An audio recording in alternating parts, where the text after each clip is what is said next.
Welcome back to Reaching for My Roots. This episode, I'm going to take a deep dive into my most mysterious ancestor, James Henry Gutterson.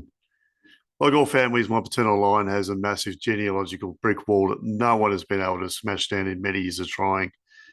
My own research journey began in late 1994. However, I do know that many of my relatives have been attempting to find answers for a hell of a lot longer. Initially, I relied on what little information was available prior to the internet boom and took that as gospel. So what I found out initially was James was born approximately 1855 in London, assuming London, England, to James Henry Sr. and Jane, whose maiden name was Massey. Now, this info was on a couple of certificates in the old IGI database, so it had to be true, right? So I wasn't going to dispute it. We have to consider that 30 years ago, all we had was written documentation to work with, plus word of mouth. Anyone researching their heritage would have to be somewhat naive to think that both of these things are going to be 100% accurate 100% of the time. A lot of different factors can contribute to misinformation, and in the genie world, if you aren't verifying your sources, you aren't telling the whole truth. So back then, though, we had no other choice unless we had the funds to travel overseas and spend months or even years unearthing every single piece of categoric evidence. So as I stood, I framed my tree around what I had, and that was that. James Henry Gutterson, occupation courier, son of James Henry and Jane, born 1855 in London, and married Mary Jane Jackson in Melbourne at the age of 30. Sounds like a pretty solid base to work with, right? And that's where it ended. We all lived happily ever after, and the tree looked complete. Or did it? And that's where the mystery started. When I contacted the GRO in London to purchase James' birth certificate, naturally I gave them the info I had, confidently anticipating a positive response and the certificate to head my way by mail. But no, there was no record at all for him, nor was there anything even remotely close. Even now, when I try searching their line indexes, nothing shows up using all of the info I have, variations of it, and simplified selections, phonetical spelling, and nothing shows up at all. So the plot suddenly started to thicken. Why was there no birth record to match the information I had? Was the information correct and it just got lost somewhere? I mean, London was bombed by the Germans during both world wars, and some records were destroyed. But what are the odds of this one particular ancestor of mine being the one who got wiped out of the system during the Blitz? It could have happened, but doubts are starting to appear as well as cracks in old mate's story. What was interesting is that from the time James got married, every single movement he made, everywhere he lived, every child born, everything was meticulously documented. Nothing about his past life changed in any recorded documentation. Everything was ultra specific, maybe a little too specific, if you get what I mean. For someone who made sure he provided precise information for the second half of his life, why did nothing exist for the first 28 years?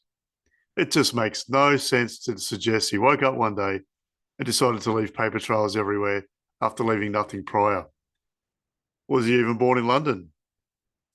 As I already discovered, there are no records that exist to prove so, nor are there any records of James Henry Sr. and Jane Massey being his parents. No marriage or census records exist for them either. Even if I change spelling, open up the location all of England, and add a few years either side of his potential birth date, there's nothing to show. Around about the mid-2000s, approximately 11 years since I started out, I made contact with a few distant cousins, around the third cousin mark, via various internet-based communities. Some were of my dad's generation, others were a generation earlier and had some knowledge passed down to them. I forgot to mention earlier as well that I had visited my dad's Auntie Faye in 1995. She had James' marriage and death certificates, which contained the information about his age, birthplace, and parents. She was also able to piece together a fair amount of his movements after marrying Mary Jane, who was known as Molly, and that's how I'll refer to her from here on. Faye filled in a few blanks for me regarding James and Molly's movements after they were married. I already knew that they'd spent some time in New Zealand, as my dad had mentioned several times about his grandfather being born there, and that's James Henry's son, Arnold William Gutterson.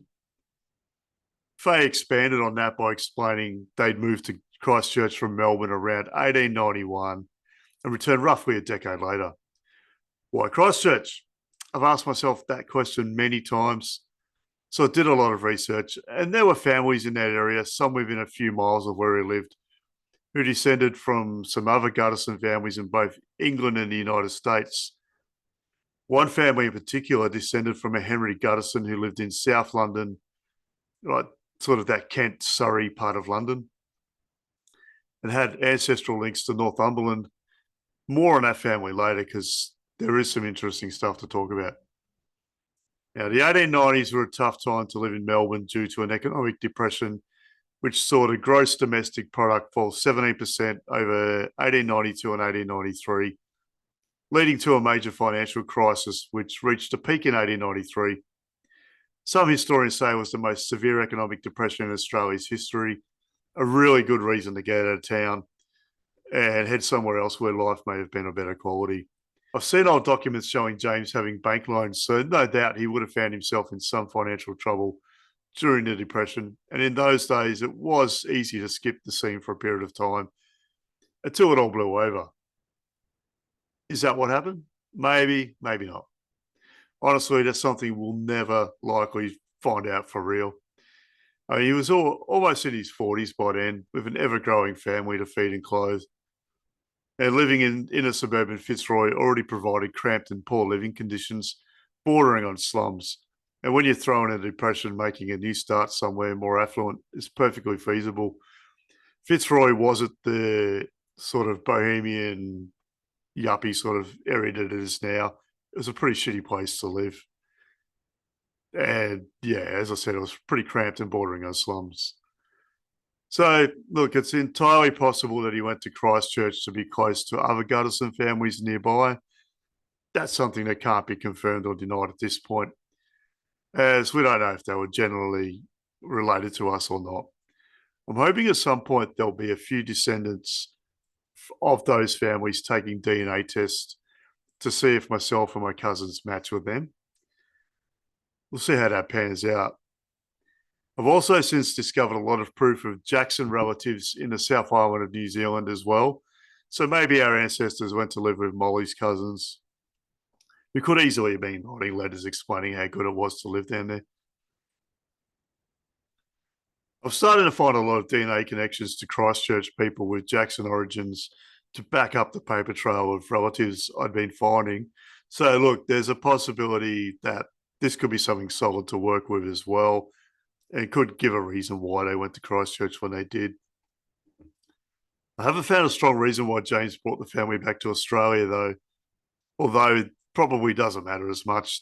They did return to the Fitzroy and Collingwood district in Melbourne, which I find significant, as it may mean that leaving that area previously might not have been as suspicious as it seemed on first inclination. Okay, so I've gone on a bit of a tangent there and need to get back to where I mentioned earlier about connecting online with some distant cousins in the mid-2000s. Something in particular is a story told to me a number of years ago by at least two older relatives. They both told of James losing either one or both of his parents at a very young age and being sent to a boarding school. Apparently, he was fluent in some other languages, possibly as many as 5, which is intriguing, but not overly helpful in establishing his background. They did, however, give me something to look into, which corresponded to a thought I'd had that he could potentially have been orphaned and found himself living in a workhouse or taken in by another family. I think these scenarios, you have to be open to civil registration not always taking place. And as I mentioned in a previous podcast about a maternal ancestor, Joan Inglis, depending on religious and political backgrounds of certain families, they may not have wanted to give that information up because it didn't suit what they believed in. But the other thing too is London was a really poor city with a lot of unemployment and some really bad slum areas. So it's possible for someone to slip through the cracks However, in saying that, I come back to the family law that James could converse in several languages fluently, which wasn't likely for anyone living in poverty, you wouldn't have thought. Now, I don't know what languages he spoke, so I can only assume in this instance that at least French was one of them. A lot of people in England spoke French and still do, but I'd hazard a guess that it's something they learned in school back then. So it sort of verifies the story of him being sent off to a boarding school at a young age, possibly. Uh, Maybe he spoke a Scandinavian language. Anything is possible, and the name Gutterson came from that part of the world. Maybe he spoke a particular language based on where he originated from, and that is the big clue. No one in my lifetime will have been around when he was alive, so we'll most likely never know. So by this stage of my research, I've established a sort of timeline. He was born circa 1855, possibly in London, and was said to have been orphaned early in life, maybe, then sent to a boarding school. Again, maybe. He then disappears off the radar until 1885 when he gets married in Australia. This leaves around 20 to 25 years of purgatory where there's no paper trail. And his next move is to spend a decade in New Zealand, returning to Australia just after the turn of the century, and he died in 1915. Every move he makes after getting married is documented ad nauseum, meaning that we know every address he lived in, his occupation, which voting districts he was in for every election, the births, the deaths for all of his children, and the military service of those sons who answered the call during World War One. And yet, he leaves absolutely zero trace at this stage of himself prior to his wedding, and I wanted to know why. At that stage of my research, I didn't even know how and when he got to Australia. There was a James Gutterson who arrived from America at one point, but deep research wrote him off as a suspect.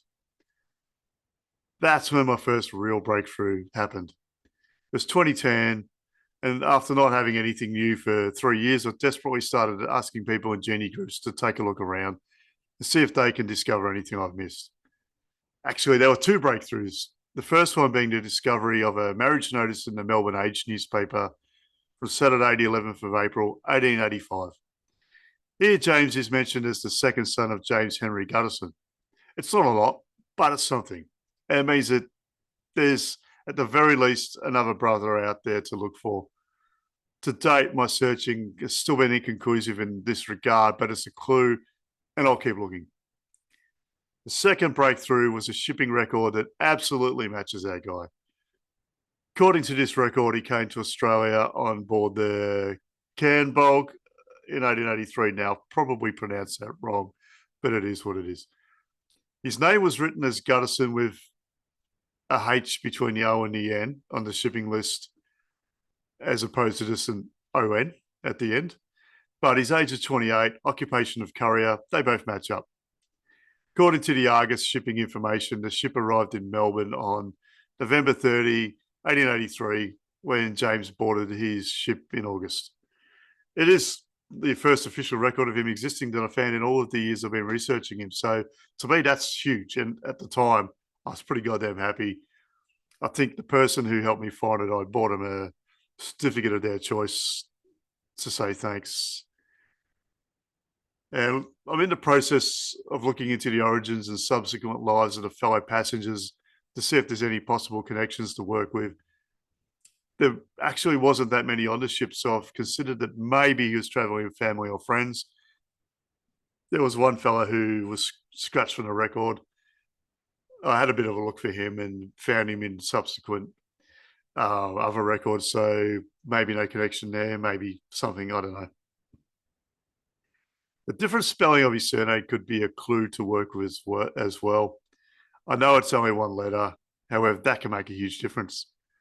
I initially thought maybe he'd changed his name to escape a former life and figured that by extension, that was why he took the family to New Zealand. It's a distinct possibility.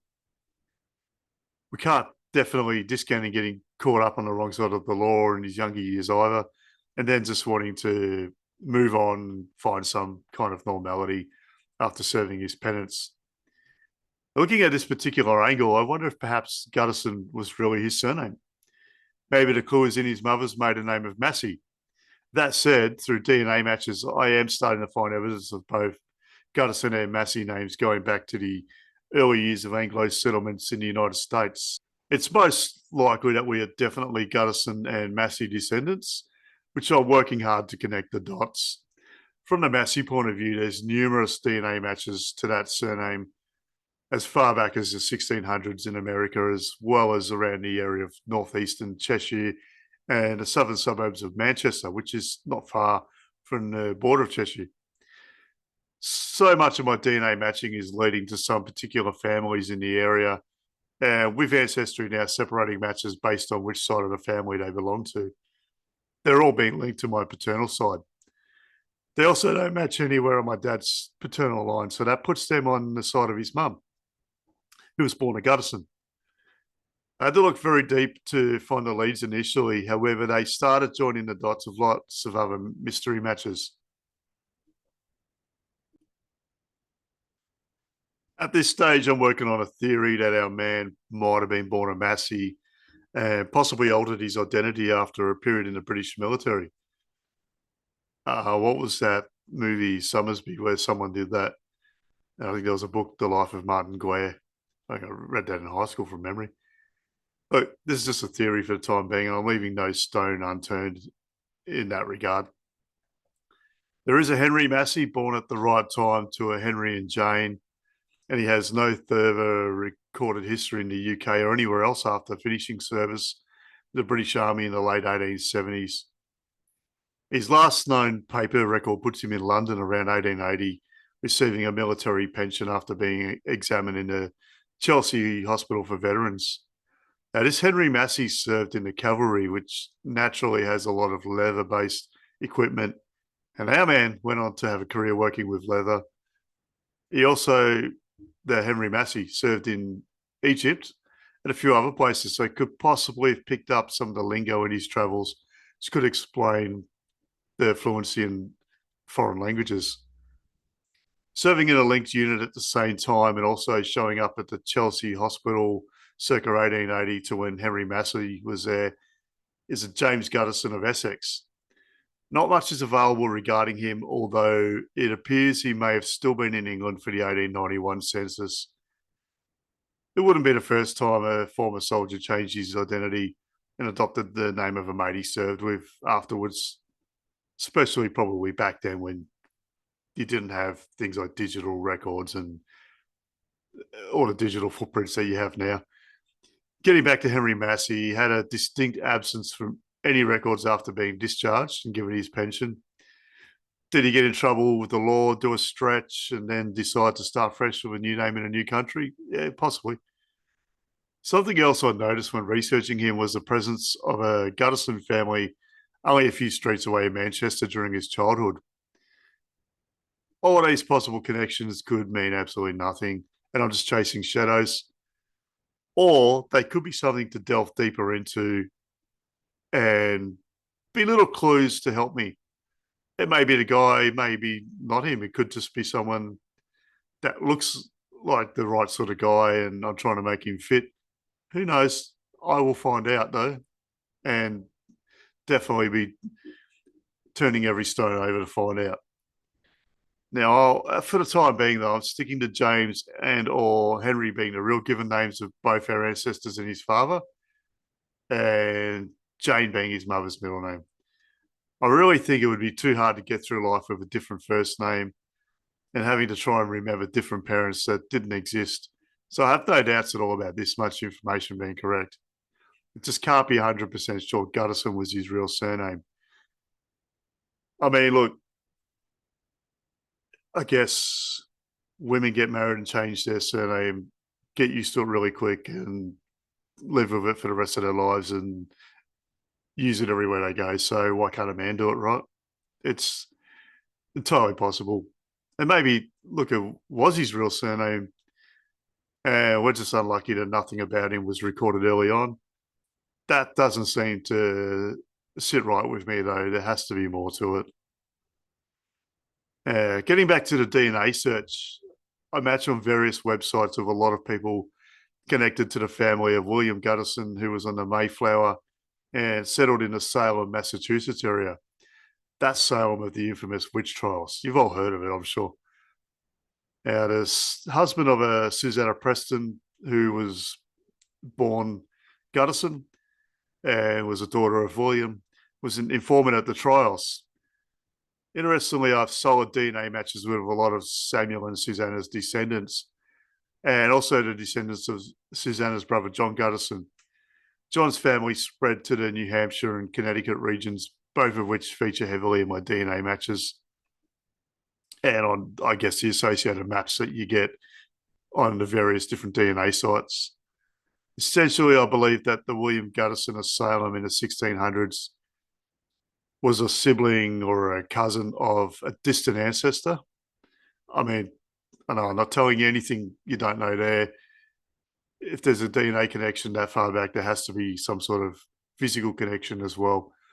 And it's possible that James Henry was American and could potentially have been en route to Australia after a stop off in London for whatever reason. I mean, London was a booming trade and shipping destination at that stage as well.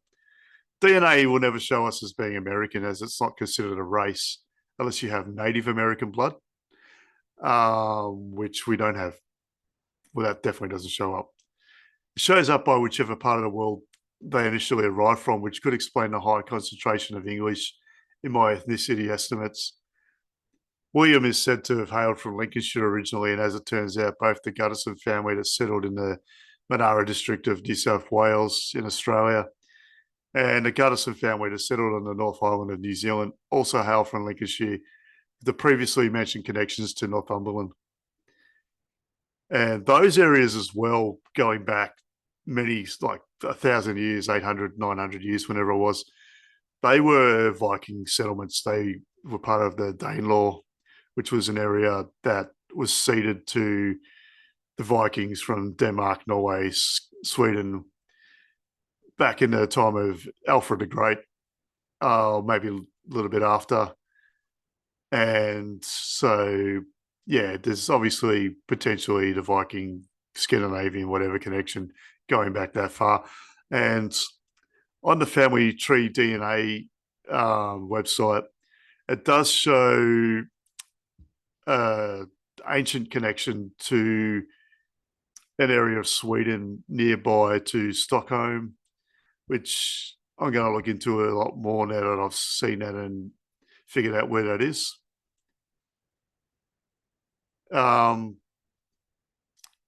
Yeah, look, something else that comes up in all of my research is the story of a big family of Guttersons being lost at sea aboard the Josephine Willis in the English Channel in 1855. The patriarch of that family was a Henry Gutterson, who I did mention earlier in this episode, and the ship was bound for Christchurch in New Zealand. Further to that is the descendants of those Guttersons who survived still ended up going to New Zealand, and some settled in Christchurch.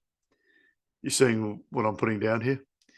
They have connections to the Berry family from Deptford in Kent, who I've been DNA matching with. And they have a lot of connections to the South Island of New Zealand as well. And also to Victoria, which is where Melbourne is for those from outside of Australia. So this is where I'm at currently, and every other family historian is caught up at pretty much the same point of research. James Henry Gutterson and his origins is still a big mystery. Some distant relatives have trees on lines that have different people and families put in his place. On all of those, quick searching of census and related records shows that they couldn't be the right person. One thing is for certain in all of this, I personally will never give up on trying to smash down this brick wall. It is in all actuality the last one I have left across all of my branches, going back as far as third great grandparent level. Obviously, there are some further back, but if I'm being honest, there's likely no chance of confirming or dying any pre-civil registration ancestral paths. I feel as though there's a lot I may have left out, or in some instances haven't gone into enough detail about. So I'm going to produce a follow-up episode sometime in the future, and we'll keep you posted when that happens. as well as I have been to James Henry and Molly's grave sites. James is pretty blank. There's nothing there, no stone, no monument, no information really on the cemetery record either that helps me out with anything. But I will go back there, do a bit of video, and have a bit of a talk about some things while I'm there as well, and post that up when that happens. I might at some point get some money together so my dad can take a DNA test and get some more of our Gutterson family into the database, as there aren't too many more of my known relatives other than myself, my sons, and a half dozen or so cousins sitting there at the moment that we know of. There's a couple of my dad's generation and one who's a first cousin. Her grandfather was my dad's great uncle. So she's been pretty helpful, I guess, she doesn't know much about the family herself. She was adopted out, but having her, I guess, be one generation before myself and the same generation as my dad, it's helped me make a few connections with shared matches and I guess a couple other things like that. So yeah, I'm going to be looking deeper in it. My daughter, who's my youngest and only remaining child not to have done a test, he's going to do a test at some point soon. And as I said, I'll have a chat to my dad about it. If he listens to this before I chat to him, he's probably going to go, "What?" We'll get to it. Until then, and until I get some more info, thanks for listening. If you have anything that I've missed and that you think is going to be valuable for the follow-up episode, get in touch with me. You all know how to do that. We've got our family James Henry Gutterson Facebook group, so post something in there, send me a message, give me a call if you got my number, and let's work on getting some more of this stuff, I guess, together so we can have some more solid leads on where we come from and who old mate is. So yeah, for now, give me a follow, subscribe to my podcast so you don't miss an episode. So I've got a few more lined up in other branches of the family as well. And maybe I'll do one where I talk a bit about why I started this journey, what it means to me, and what I hope to achieve from it. And until then, yeah, we'll talk to you all soon and good luck with all your research.